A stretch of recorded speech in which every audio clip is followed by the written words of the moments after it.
The men who left behind no trace disappeared into thin air, or maybe died. No one will ever know the fate of these criminals after they escaped. From serial killers who murdered, assaulted, and looted their victims, haunted whole neighborhoods and left without a trace, to the kings of organized crime, no one knows their fate, leaving behind a legacy of mystery and intrigue.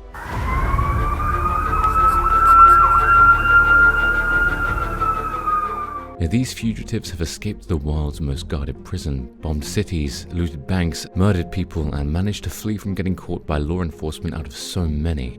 These are the 5 most notorious criminals who disappeared and were never found again. Maybe they died, or maybe they are living their lives somewhere far away. Guess we'll never know for sure. Number 1. Bible John. One happy night in 1969, Helen Puttock and her sister from Glasgow went out to the Barrowland ballroom for a fun night out. They met 2 men while dancing. Surprisingly, both men were named John. Helen's date, however, had an obsession with quoting the Bible. Throughout the night, her date delivered sermons from the Book of Moses. Both sisters jokingly called him Bible John, not knowing they are nicknaming the most heinous serial killer of Glasgow. Helen Puttock, at the age of 29, would be the 3rd victim of Bible John. The pleasant night of 1969 ended when Puttock's sister found her dead in the back garden of her flat. Investigations would later show that Puttock had been assaulted and murdered just like the previous victim of Bible John. Patricia Docker, an auxiliary nurse, became the first victim of the heinous serial killer on a night in February of 1968. She was found dead in the doorway of a garage after returning from the same ballroom the night before. Next, Jemima MacDonald, a 32-year-old mother of 3, would be found dead after being seen with a well-dressed gentleman the night before her murder. The murder certainly shocked the dance-loving Glasgow. Investigations soon showed a similar pattern in all 3 murders. However, the red-headed, 6-feet-tall, well-dressed man was never seen again.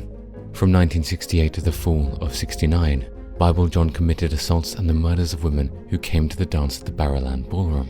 The killer vanished after butchering his last victim, Helen Puttock. To this day, Bible John was never apprehended by the Glasgow police.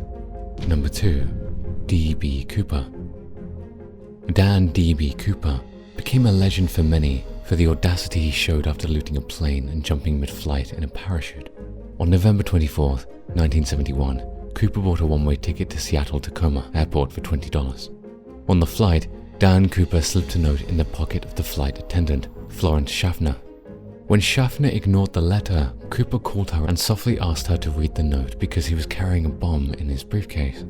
Pointing towards where the bomb would be, he calmly warned Schaffner to comply. Schaffner returned to her staff in haste. The note demanded cash of $200,000, 4 parachutes and refueling of the plane once it lands in Seattle.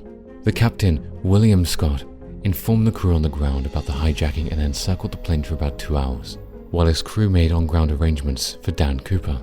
While all of this was happening, the middle-aged man in a black suit and tie would calmly sit and order drinks. The rest of the passengers were told the plane would land due to a mechanical problem. Nobody except the crew was alarmed by the situation. Upon landing, Cooper's demands of cash and a parachute were met. He let the crew members and the passengers leave the plane except for those directly responsible for flying. After refueling, the aircraft flew towards Mexico City and passed south according to the demands of D.B. Cooper. After the second refueling, Cooper opened the rear doors of the plane while it was still in the air, jumped down with his parachute, and was never seen again. Even the fighter jets guarding the aircraft from above and below did not notice D.B. Cooper jump from the plane. Soon after the incident, the cash was tracked but no sign of the hijacker was found. A close investigation into the case would fail. D.B. Cooper disappeared into thin air, and this case became the first hijacking incident that would dodge justice from the civil aviation of the United States. Number 3. Dawood Ibrahim Kaskar. Born in 1955 in a slum of Mumbai, as son of a police officer, he is one of the most wanted criminals in South Asia. Dawood was never new to crime. Right after he hit puberty, Dawood began to pickpocket in the streets of Mumbai. As he grew older, so did the list and intensity of his crimes. Dawood started dealing drugs and very rapidly spread his business. Soon after, he became the most powerful drug lord in India. His criminal empire grew to include extortion, smuggling, and contract killing. But Dawood's rise to fame was never child's play. he made several enemies who would do anything in their capacity to take away Dawood's right to live. Little did they know, Dawood was the king of this jungle of crime. He formed alliances with stronger gangs and even politicians, and soon expanded his empire outside of India. Later in the 1900s, Dawood became involved in arms trafficking, money laundering, and terrorist activities. In 1993, Dawood showed the world his horrific side. A mass bombing in Mumbai killed 250 and injured more than 700 people. And the mastermind was none other than Dawood Ibrahim Kaskar. One of the most wanted criminals in the world, Dawood has managed to escape India. Some say he hides in the neighboring Pakistan. Others say he enjoys the days in the luxury of the United Arab Emirates. Wherever he is, Dawood continues his trade of crime in India, even though he is far from this land. Dawood still haunts the residents of Mumbai and keeps the law enforcement of India on their toes, waiting for him to make a mistake so that they can capture this criminal who ruined so many homes and took so many precious lives. Number 4. Rocco Perri. Known as Canada's most notorious bootlegger, Rocco Perri's story started with humble beginnings and later became a tale of fear, power, and corruption. Born in 1887 in Calabria, Italy, Perri moved to Canada as a teenager and soon began his journey as the most feared criminal in the country. This man's larger-than-life personality and impeccable style gained him popularity even across borders. Even though Perri was involved in illegal activities, he managed to gain a cheering audience with his charming persona and attractive demeanor. Soon, he built his own world of organized crime through his ruthless and cunning tactics, which were both impressive and terrifying. As the man was gaining popularity, his expertise expanded from a bootlegger to a person who would carry out extortions, gambling, and even prostitution. Perri would use his connections with politicians and law enforcement to stay one step ahead in the game, always. Rumored to have ties with the Italian mafia, the fear of Rocco Perri spread across the borders and he soon became one of the most wanted leaders of organized crime. As Perri rose to power, the circle of his enemies drew even closer. Suddenly, in the 1930s, Perri's reign of terror came to an abrupt end when he vanished without a trace, leaving only his dead wife behind. Bessie Starkman, who was also involved in organized crime, was found murdered in her house. Law enforcement suspected Perri of killing his wife, but he was long gone from the crime scene. Even though Rocco Perri has long disappeared from the country, he still fascinates the people of Canada and even the world. Some say he has joined the Italian mafia, while others think Perri was murdered by his rival gangsters. From a bootlegger to the most notorious criminal of Canada, Perri's legacy remains in strength. Number 5. Our final one, the Alcatraz Escape. On a night of June 11th, in the most notorious prison on Alcatraz Island, 3 criminals broke free from the iron bars in 1962 and were never found again. While some say they are long dead, their families claim to have received holiday cards and flowers on birthdays from strangers. But law enforcement has failed to trace these 4 men. One of the 4 criminals was Frank Morris. Abandoned by his family at the age of 11, Morris was first convicted of a crime at the age of 13.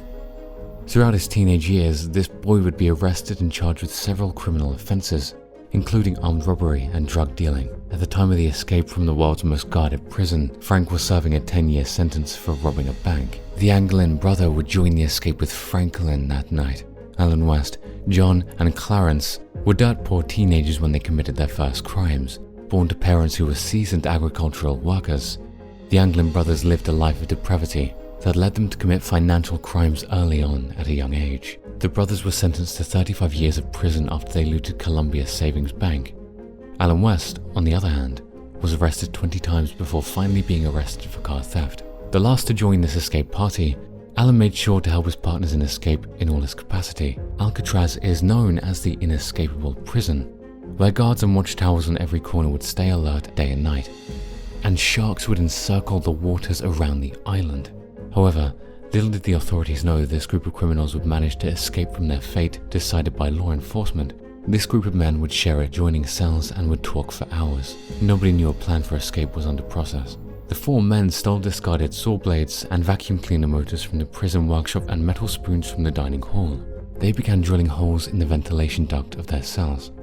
To avoid any attention from the prison guards, Morris played the accordion during the music hours while his peers drilled holes in the ducts. These men made realistic heads from soap, sand, toilet paper, and toothpaste to cover their absence when they worked day and night in the workshop. making holes to escape the heavily guarded prison. Very soon, on June 11th, 1962, all of them fled the bars and were never seen again. After extensive searches and countless investigations, the FBI decided to close the case in 1979. On the other hand, the US Marshal Service had planned to keep the case open until 2030. So, in the context of the present, that would be 7 years from now. Will they ever find these men daring enough to escape the most notorious prison in the world?